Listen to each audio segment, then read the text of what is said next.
Vamos dar continuação então às nossas aulas, gente.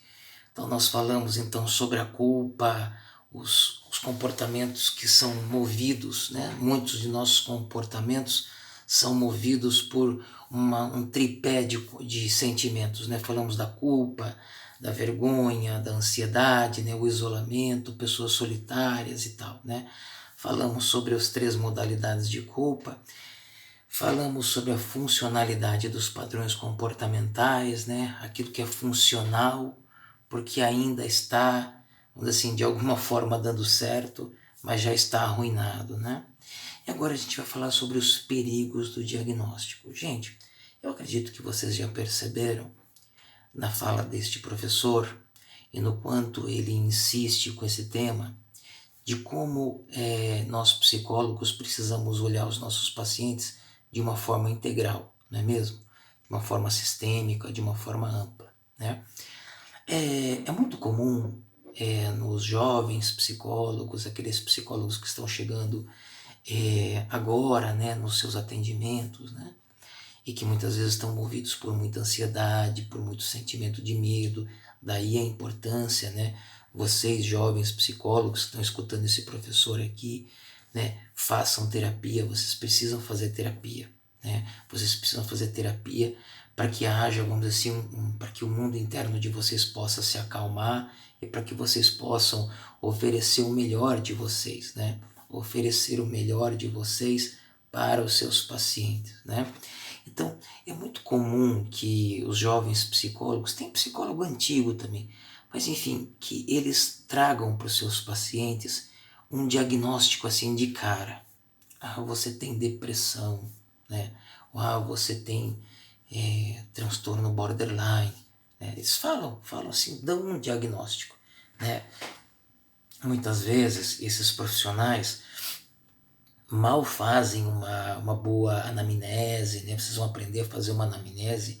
Eu quero dar para vocês aqui um material sobre anamnese. Mal fazem uma anamnese de qualidade, né? Mal fazem uma entrevista, né, sequencial com o paciente e já dão assim um diagnóstico. E muitas vezes existe um perigo enorme com isso. Por que é tão perigoso, professor? Por que é perigoso nós darmos diagnóstico para os nossos pacientes assim, de cara, né? Sem termos criado vínculo com esse paciente, sem termos escutado mais esse paciente, sem termos, vamos dizer assim, construído uma relação com esse paciente. Por que é perigoso? Por que o senhor está dizendo que é perigoso? Porque ele pode usar esse diagnóstico contra alguém. Você sabia que a pessoa pode usar um diagnóstico contra alguém? Chega aquela moça no seu consultório, né, e diz que tá mal, e diz que tá com um problema, né, e diz que tá nessa situação em virtude de uma separação. E aí você dá lá um diagnóstico de depressão. Sabe o que ela faz com esse diagnóstico? Ela leva lá para o companheiro que está largando dela e diga, olha, por causa de você eu tô com depressão, sabia? Portanto, você não pode largar de mim. O mesmo rapaz, né, aquele homem apegado, dependente absoluto, né, que vê na companheira uma mãe e não uma companheira, né? E ele vai ao nosso consultório e aí o psicólogo que vai atender não tem muitos elementos para lidar com essa demanda do paciente e dá logo um diagnóstico. E o menino chega lá com a companheira dele e diz, olha, eu estou com depressão, a culpa é tua, sabia? Portanto, a pessoa tem que ficar atada, presa a ele ou a ela. Portanto, isso é o perigo de um diagnóstico, gente. Ou mesmo, né, aquele adolescente. Vocês já lidaram com adolescente? Eu lidei muito com adolescente, né? O adolescente, ele manipula, ele consegue manipular muito bem, né? Ele é um tanto agressivo, ele chega, como dizem os jovens, né? Chega chegando, né? Ele chega com autoridade, né? E ele vem dizendo que a mãe não paga aquela viagem que ele tanto quer fazer, né? Ele quer fazer uma viagem lá para o exterior e porque ele passou de ano, né? Ele passou de ano e quer que a mãe pague lá, desembolse dólares lá para que ele possa fazer uma viagem dessa que custa caríssimo, né? Quer dizer, o adolescente não consegue ter essa compreensão profunda do que é uma relação familiar, né? Ele tem uma compreensão do seu desejo, mas ele não tem uma compreensão do que é uma relação familiar. Muitas vezes esse pai que não tem condições, essa mãe que não tem condições, mas ele tem compreensão do seu próprio desejo, portanto do seu próprio narcisismo, e tem que ser pago essa viagem para ele, né? E aí ele chega lá e diz isso, que ele quer essa viagem porque ele está muito mal e etc. E aí o psicólogo, né, erroneamente, diz que ele está com depressão, chama lá os pais e diz que ele está com depressão. E aí esse adolescente usa essa falsa depressão para conseguir uma viagem. Já pensou uma coisa dessa, gente? Isso é um erro grave, sabia disso? É um erro grave. Espero que alunos meus não façam isso. Professor, então o que eu devo fazer? Quais passos eu devo seguir? Que tipo de cuidados eu devo ter? Bem, em primeiro lugar, gente, isso aqui que eu estou trazendo são informações iniciais para vocês. O aprofundamento e o manejo disso, anotem aí, vocês vão ter lá na prática clínica, que já vai chegar para vocês. Portanto, não se desesperem. O importante é vocês já irem tomando, vamos dizer assim, ciência dessas informações. Mas só para que vocês tenham assim uma noção do que a gente faz, né? O que esse professor faz, a nossa equipe lá no consultório faz, né? Gente, quando uma pessoa vem nos procurar, ela quer um diagnóstico ou um tratamento? Você sabia que existem duas coisas, são duas coisas bem diferentes? Você quer diagnóstico ou você quer tratamento? Ah, eu quero os dois. Não, são duas coisas diferentes. Diagnóstico é uma coisa, tratamento é outra. Diagnóstico é dizer que o sujeito está com depressão e ponto. Ele está com depressão, ela está com depressão, está com transtorno, enfim. Foi dado aí um diagnóstico. Sabe, não precisa estudar psicologia, ficar 5 anos em sala de aula, fazer especialização, estudar fora do Brasil, etc., para dar esse tipo de informação para alguém, né? Isso é dar um diagnóstico. Tá, deu o diagnóstico, e daí? Tratamento é outra questão, gente. Tratamento é escutar. Tratamento é acolher. Tratamento é escutar. Tratamento é olhar. Tratamento é dialogar. Portanto, chegou no teu consultório alguém louco para ter um diagnóstico, né? Precisa de um diagnóstico porque ele quer ganhar alguma coisa com aquele diagnóstico, né? Quer ganhar uma viagem, quer ganhar um carro novo, quer que a namorada fique lá presa nele ou o namoradinho fique preso nela, né? Cuidado com esse tipo de pessoa manipuladora, gente.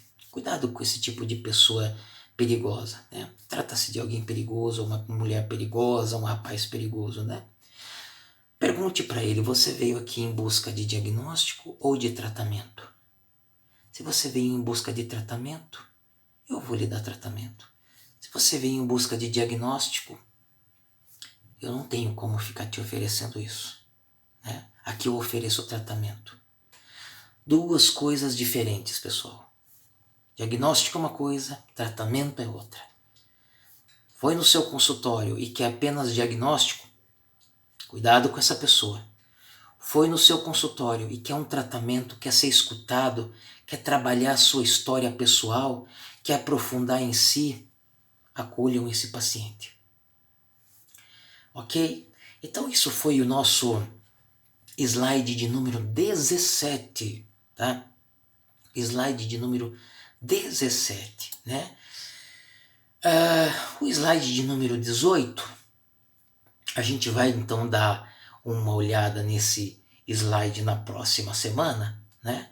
Então na próxima semana a gente olha esse slide, tá? Eu já mandei um primeiro vídeo, Comportamento Humano 04, essa aula está dividida em duas.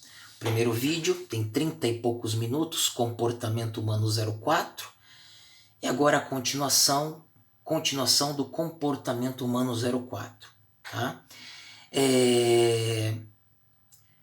Qual é o nosso trabalho? Qual é o nosso trabalhinho da próxima semana? Tá? O que vocês devem escrever para o professor na próxima semana, né? Façam um resumo, um breve resumo, escrevam alguma coisa, uma lauda apenas uma lauda, né? Sobre ansiedade. Eu acho que esse tema é um tema bem bacana, porque é um tema que está muito vivo na vida das pessoas na contemporaneidade hoje, em virtude de tudo isso que a gente está passando. E muitos dos nossos comportamentos são movidos por sentimentos de culpa, vergonha e ansiedade.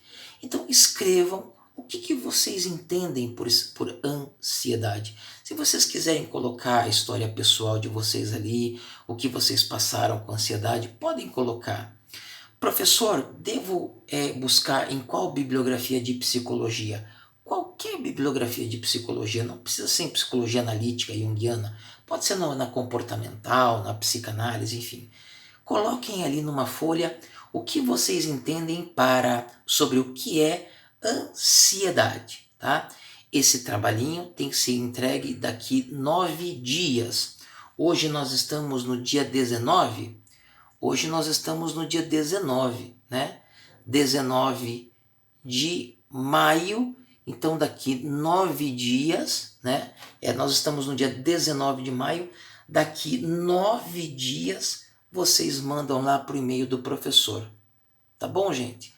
Acho que esse slide aqui, a gente conseguiu fazer todo um aprofundamento nele. Espero perguntas essa semana. Por favor, mandem lá suas respectivas perguntas, né? Professor, me dá um exemplo específico. O professor fale um pouco mais sobre um determinado tema aqui. Só que antes de você mandar essa dúvida para o professor, escute o slide novamente, assista o slide. Coloque desejo, né? Coloque desejo no nosso videozinho, assista ele com atenção e se mesmo assim ficou dúvida, olha aqui, ó, faz que nem o professor aqui, ó, tá? Anota num caderno a sua dúvida e manda para nós lá no WhatsApp, tá bom? Gente, é uma satisfação estar podendo fazer esses vídeos para vocês, tá? Como eu acho que eu já disse anteriormente, é um pouco estranho porque são tantos alunos nessas turmas e pessoas que eu não me lembro, né? Vídeos meus que estão indo aí para diferentes pessoas e que a gente não sabe quem são os semblantes e quem é quem, né? Eu tenho mais contato aqui com o Leonardo, que é o representante do primeiro período, e com uma jovem chamada Raíssa, a Raíssa, né? São as duas pessoas que eu tenho mais contato. Então, espero que a gente possa aí estar oferecendo o melhor para vocês e acolhendo vocês no que a gente tem aí de melhor em psicologia, em conhecimento de psicologia, tá bom? Mais uma vez, os nossos canais estão abertos, é só entrar em contato, ok? Um abração para vocês.